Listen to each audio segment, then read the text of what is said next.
Hello my dear students, ಹೇಗಿದ್ದೀರಾ ಎಲ್ಲರೂ? Welcome to Pallavi tutorials. ಮಕ್ಕಳೇ, ಈ ಒಂದು ವಿಡಿಯೋದಲ್ಲಿ ದ್ವಿತೀಯ PUC ಇತಿಹಾಸ ವಿಷಯಕ್ಕೆ ಸಂಬಂಧಪಟ್ಟ ಹಾಗೆ ಘಟಕ ಪರೀಕ್ಷೆ 1ರ ಮಾದರಿ ಪ್ರಶ್ನೆ ಪತ್ರಿಕೆ ಏನಿದೆ ಅದಕ್ಕೆ ಉತ್ತರವನ್ನು ಹೇಳ್ತಾ ಇದ್ದೀನಿ. ಆಲ್ರೆಡಿ ವಿಷಯ ನಿಮಗೆ ಗೊತ್ತಿರುತ್ತೆ. 2026-27ನೇ ಸಾಲಿನ ವಾರ್ಷಿಕ ಪರೀಕ್ಷೆಗೆ ಸಂಬಂಧಪಟ್ಟ ಹಾಗೆ ಪ್ರತಿಯೊಂದು ವಿಷಯದಲ್ಲಿಯೂ ಸಹ 10 LBA ಪರೀಕ್ಷೆಗಳನ್ನು, ಘಟಕ ಪರೀಕ್ಷೆ 1, 2, 3 ಇದೇ ರೀತಿ ಒಂದೊಂದು ವಿಷಯಕ್ಕೆ 10 ಪರೀಕ್ಷೆಗಳನ್ನು ಮಾಡ್ತಾ ಇದ್ದಾರೆ.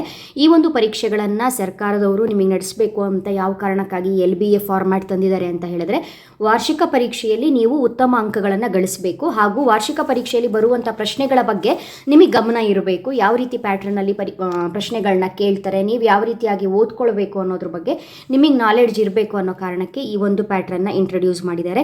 ಇದು ನಿಮ್ಮ ಒಂದು ವಾರ್ಷಿಕ ಪರೀಕ್ಷಾ ದೃಷ್ಟಿಯಿಂದ ಹಾಗೂ ನಿಮ್ಮ ನಾಲೆಡ್ಜ್ ಇಂಪ್ರೂವ್ ಆಗಬೇಕು ಅನ್ನೋ ಕಾರಣಕ್ಕೆ ನೋಡಿದ್ರೆ ಇದು ತುಂಬಾ ಇಂಪಾರ್ಟೆಂಟು. ನೀವು ಪ್ರತಿ ತಿಂಗಳು ಒಂದೊಂದು ಪರೀಕ್ಷೆಯನ್ನು ಬರೆಯೋದ್ರಿಂದ ನಿಮ್ಮ ವಾರ್ಷಿಕ ಪರೀಕ್ಷೆಯಲ್ಲಿ ಉತ್ತಮ ಅಂಕಗಳನ್ನು ನೀವು ಪಡೆದುಕೊಳ್ಬಹುದು. ಇವಾಗ ಆಲ್ರೆಡಿ LBA 2 2 ಎಕ್ಸಾಮು ಮುಗಿದಿದೆ. ಸೊ ಅದರ ಒಂದು ಪ್ರಶ್ನೆ ಪತ್ರಿಕೆಗೂ ಕೂಡ ಉತ್ತರವನ್ನು ಹಾಕ್ತೀನಿ ನಾನು.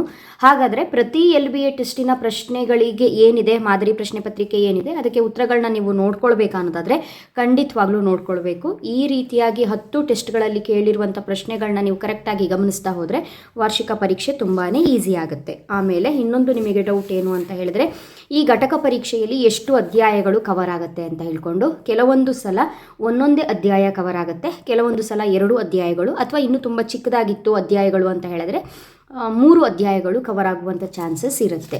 ನೆಕ್ಸ್ಟು ಸೆಕೆಂಡ್ ಡೌಟು, ಈ ಪ್ರಶ್ನೆಗಳು ಎಲ್ಲಿಂದ ಬರುತ್ತೆ, ನಾವು ಹೇಗೆ ಓದ್ಕೊಳ್ಬೇಕು ಅಂತ.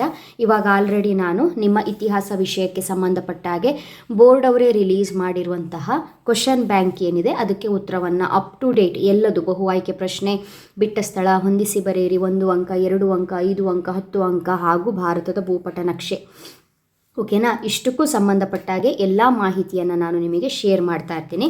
ಸೊ ಪೀಠಿಕೆ, ಈಗ ಸದ್ಯ ಘಟಕ ಪರೀಕ್ಷೆ 1ರಲ್ಲಿ ಕವರ್ ಮಾಡಿರುವಂತಹ ಅಧ್ಯಾಯ ಪೀಠಿಕೆ, ಶಿಲಾಯುಗ ಮತ್ತು ಲೋಹಗಳ ಯುಗ ಹಾಗೂ ಸಿಂಧು ನಾಗರಿಕತೆ ಅಲ್ವಾ. ಅಲ್ಲಿಗೆ ಪೀಠಿಕೆ ಅಧ್ಯಾಯದಲ್ಲಿ ಬರುವಂತಹ ಎಲ್ಲ ಬಹು ಆಯ್ಕೆ ಪ್ರಶ್ನೆ, ಎಲ್ಲ ರೀತಿಯ ಪ್ರಶ್ನೆಗಳನ್ನ ಕವರ್ ಮಾಡಿದ್ದೀನಿ. ಅದೇ ರೀತಿ ಶಿಲಾಯುಗ ಮತ್ತು ಲೋಹಗಳ ಯುಗ ಈ ಅಧ್ಯಾಯ ಕೂಡ ಅಷ್ಟು ಪ್ರಶ್ನೆಗಳು ಮುಗಿದಿದೆ.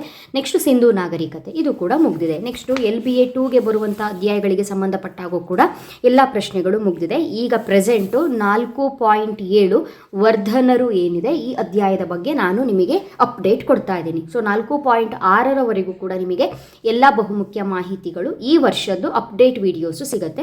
ಸೊ ವಿಡಿಯೋಸ್ನ ವಾಚ್ ಮಾಡಿಲ್ಲ ಅಂತ ಹೇಳಿದ್ರೆ ವಾಚ್ ಮಾಡಿ. ಯಾಕಂತ ಹೇಳಿದ್ರೆ ಪ್ರತಿಯೊಂದು ಅಧ್ಯಾಯದಲ್ಲಿ ಬರುವಂಥ ಪ್ರಶ್ನೆಗಳು ನಿಮ್ಮ ವಾರ್ಷಿಕ ಪರೀಕ್ಷಾ ದೃಷ್ಟಿಯಿಂದ ತುಂಬಾ ಇಂಪಾರ್ಟೆಂಟ್ ಆಗಿರುತ್ತೆ, ಓಕೆನಾ. ಸೊ ಹಾಗಾದರೆ ಇವಾಗ ಘಟಕ ಪರೀಕ್ಷೆ 1ರಲ್ಲಿ ಯಾವ ರೀತಿ ಪ್ರಶ್ನೆಗಳನ್ನ ಕೇಳಿದ್ದಾರೆ, ಅದಕ್ಕೆ ಉತ್ತರಗಳೇನು ಅನ್ನೋದನ್ನು ನೋಡ್ಕೊಳ್ಳೋಣ. ಇದನ್ನು ಒಂದು ಕಡೆ ನೋಟ್ ಡೌನ್ ಮಾಡಿ ಇಟ್ಕೊಳ್ಳೋದು ತುಂಬಾ ಇಂಪಾರ್ಟೆಂಟ್.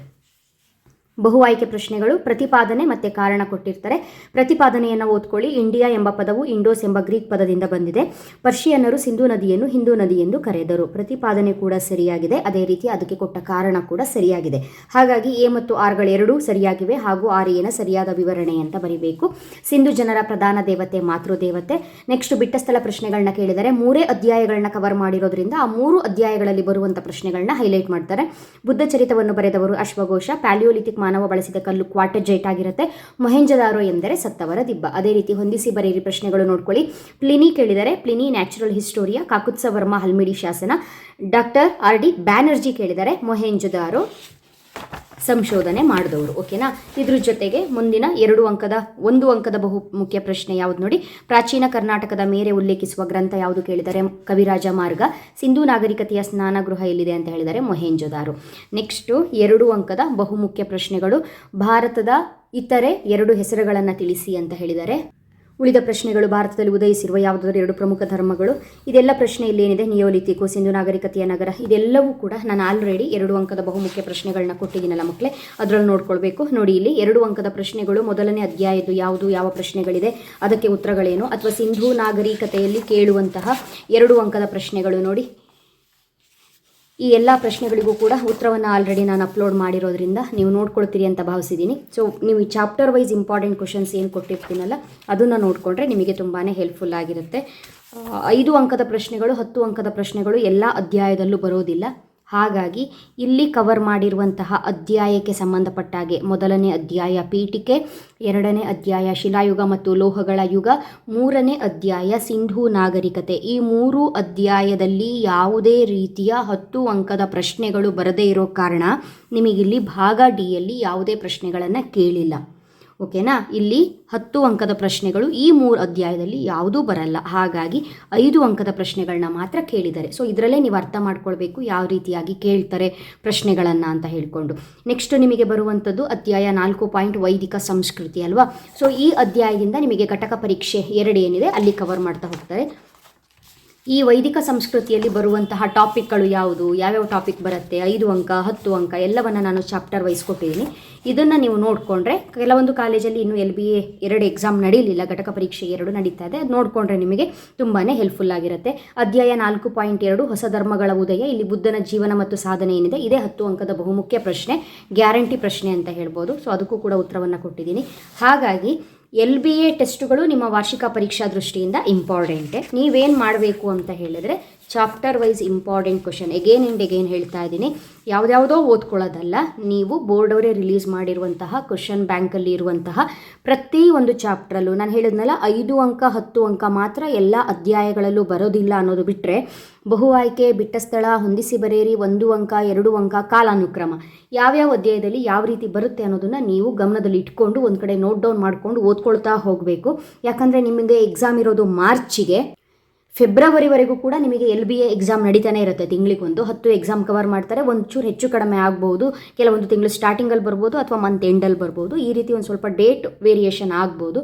ಬಟ್ 10 ಟೆಸ್ಟುಗಳು ನಡೆಯುತ್ತೆ. ಆ 10 ಟೆಸ್ಟುಗಳನ್ನ ಬರೆಯೋದ್ರಿಂದ ನಿಮಗೆ ಒಳ್ಳೆ ಸ್ಕೋರ್ ಆಗುತ್ತೆ ಆ್ಯನ್ಯುವಲ್ ಎಕ್ಸಾಮಲ್ಲಿ. ಹಾಗಾಗಿ ಘಟಕ ಪರೀಕ್ಷೆಗಳನ್ನು ನೆಗ್ಲೆಕ್ಟ್ ಮಾಡಬೇಡಿ. ಹಾಗೆ ನಿಮ್ಮ ಕಿರು ಪರೀಕ್ಷೆ ಟೆಸ್ಟ್ಗಳನ್ನು ಕೂಡ ನೆಗ್ಲೆಕ್ಟ್ ಮಾಡೋದು ಬೇಡ.